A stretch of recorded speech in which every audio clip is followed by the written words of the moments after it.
Hola, ¿qué tal? Me place muchísimo poder acompañarte en este recorrido que haremos estudiando un tema tan importante como lo es el asunto profético. Así que estaremos dando herramientas para interpretar correctamente la profecía bíblica y evitar errores comunes que han llevado a muchas interpretaciones erróneas. Así que todo este trimestre para estudiar paso a paso las profecías y ver no solo su impacto en la historia de este mundo, sino también su cumplimiento con una exactitud asombrosa. Yo soy Pedro Carriles, pastor de la Conferencia del Sureste de California, y hoy estaremos ofreciéndote un repaso de la lección de Escuela Sabática número 1. Esto es, en Escuela Sabática al Mundo.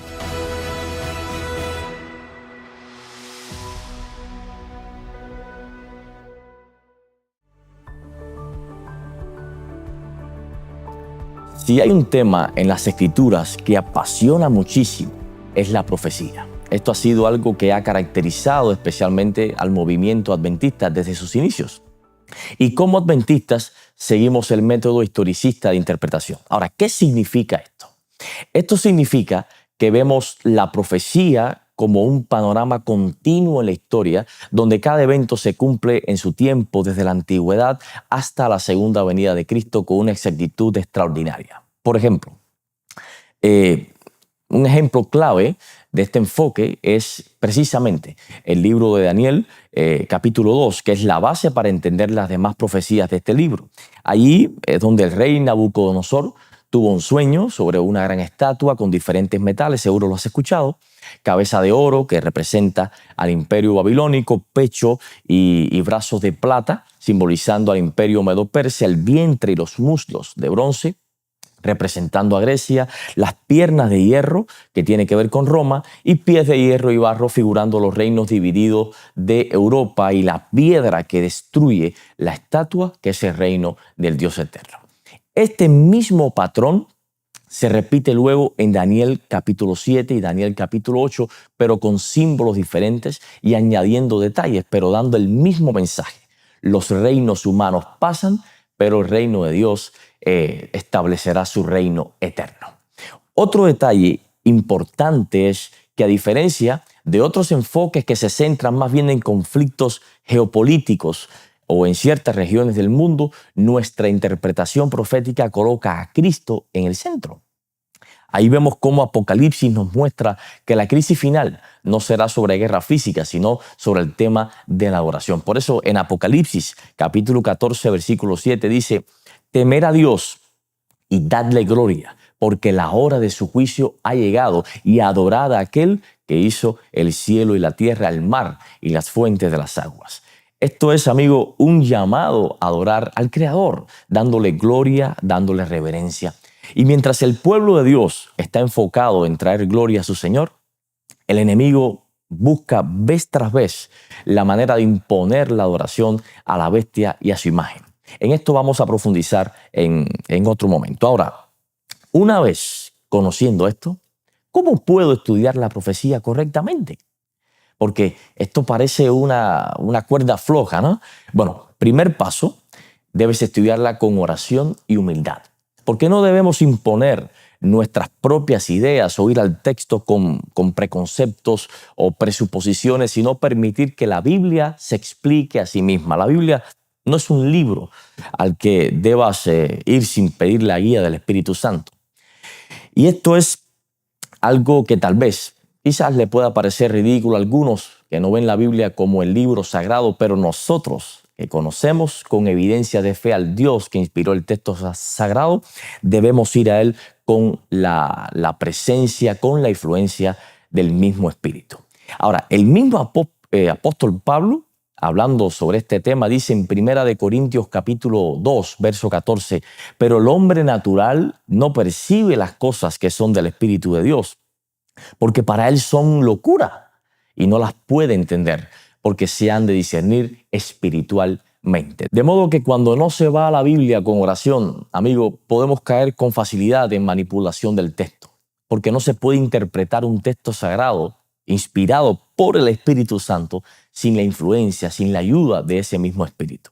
Segundo paso, seguir el principio histórico bíblico, o sea, mirar el contexto y el cumplimiento progresivo en la historia. Y finalmente, relacionar la profecía con el gran conflicto, porque todo en la Biblia tiene que ver y gira en torno entre la lucha de Cristo y Satanás.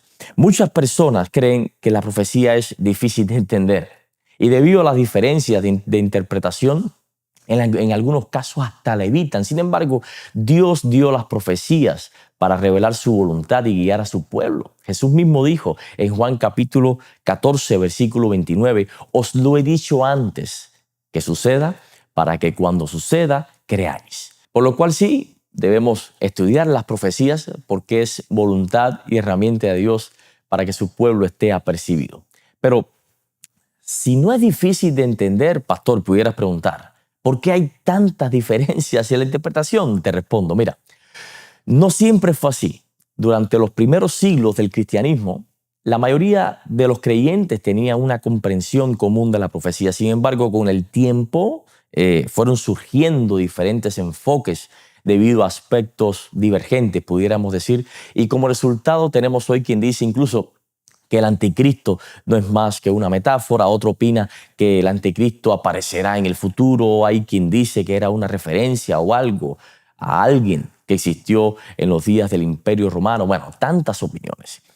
Esto se debe específicamente a la diversidad de enfoques e influencias. Mira, por ejemplo, la influencia de la filosofía griega, que llevó a interpretaciones más simbólicas o alegóricas. También pudiera mencionarte la institucionalización del cristianismo por allá por el siglo IV, cuando la iglesia se alineó con el poder político y evitó interpretaciones que, bueno, criticaran sus prácticas. También hay que sumarle la aparición de diferentes métodos de interpretación como el preterismo, el futurismo, promovidos especialmente en la Contrarreforma para contrarrestar la interpretación historicista que identifica al papado como el cuerno pequeño descrito en el libro de Daniel. Estos detalles en la historia de la interpretación profética hicieron que hubiese un desvío de la honestidad interpretativa y en consecuencia hoy tenemos una enorme gama de opiniones al respecto. Pero quiero hablarte ahora un poquito más sobre los tres principales enfoques que te acabo de mencionar porque es importantísimo que lo tengamos presente. Y ellos son, bueno, te acabo de mencionar el preterismo, que sostiene que la mayoría de las profecías ya se cumplieron en el pasado. Este método fue popularizado en la Iglesia Católica por Luis de Alcázar en el siglo XVI y aunque a alguien le pueda parecer interesante, la realidad es que limita muchísimo el alcance de las profecías a eventos históricos inmediatos, sin relevancia para el presente o para el futuro. El otro método del que te hablé es el futurismo.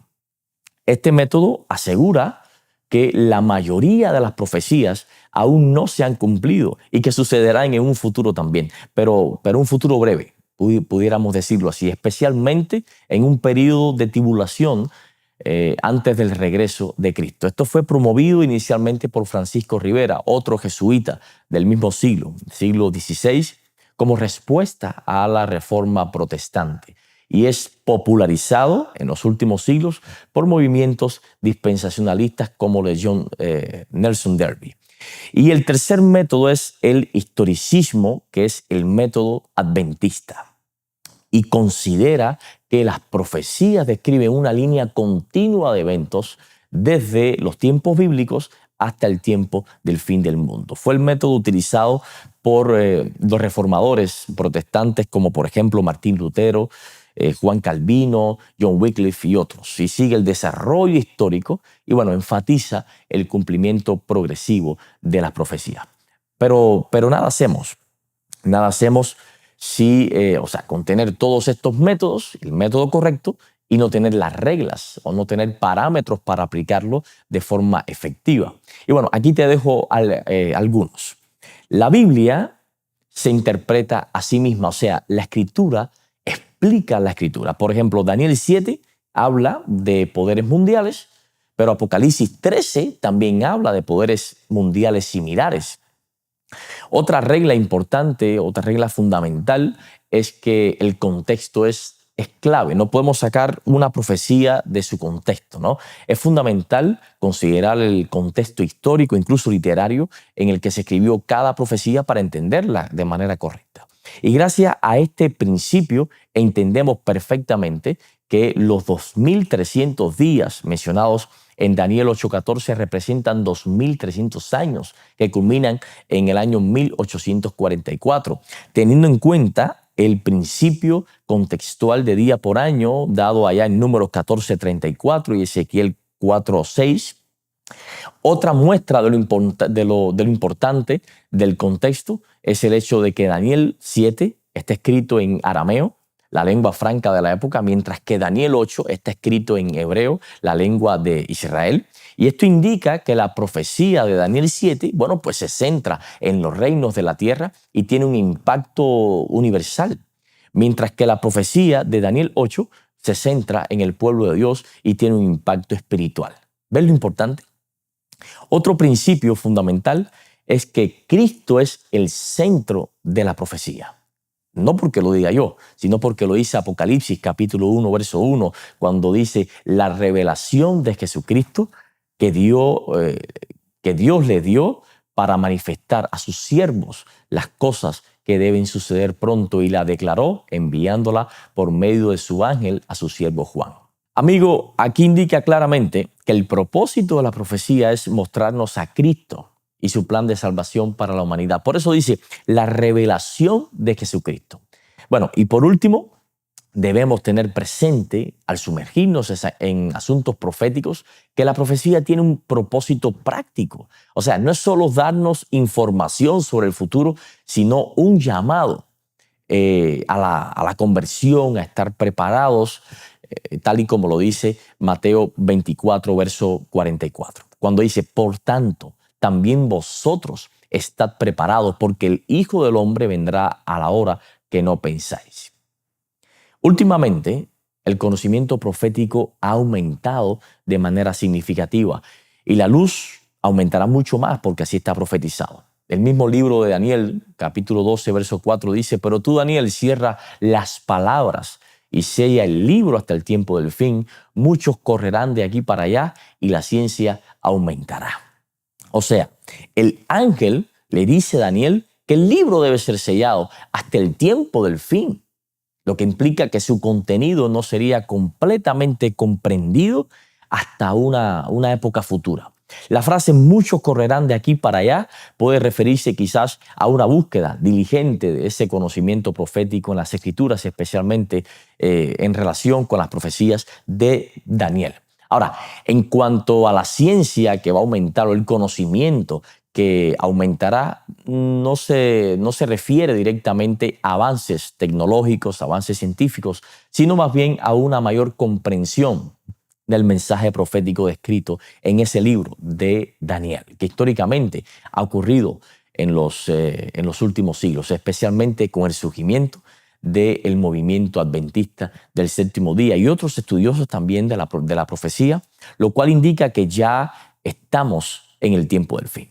Mientras que a Daniel, mira qué interesante, mientras que a Daniel se le pide que selle su libro, a Juan, siglos después, se le pide que no selle las palabras de su libro. Así lo dice el mismo Juan en su libro Apocalipsis capítulo 22, verso 10, cuando dice, y me dijo, no selles las palabras de la profecía de este libro porque el tiempo está cerca.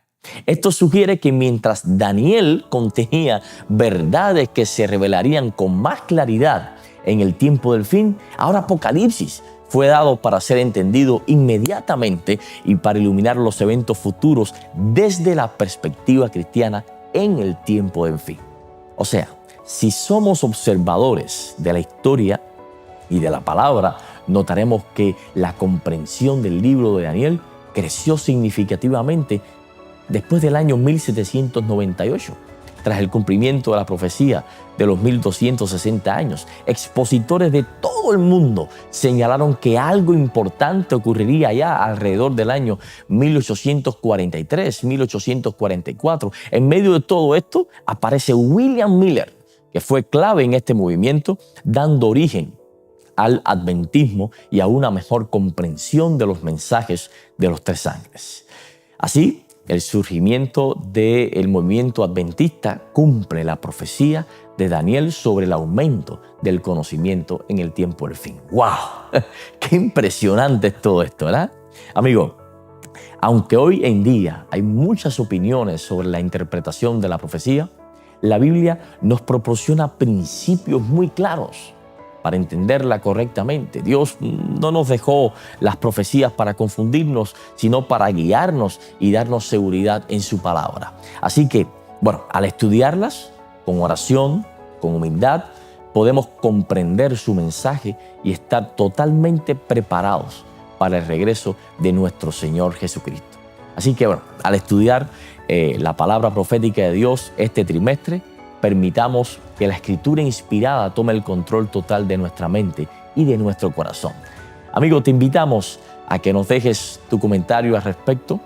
Y si no lo has hecho, bueno, pues suscríbete a nuestro canal. El Ministerio Hispano de la Conferencia del Sureste de California te agradece muchísimo por dejarnos hacer un aporte en tu experiencia con Dios. El Señor te bendiga y te abrigue siempre, tu hermano y amigo Pedro Carriles.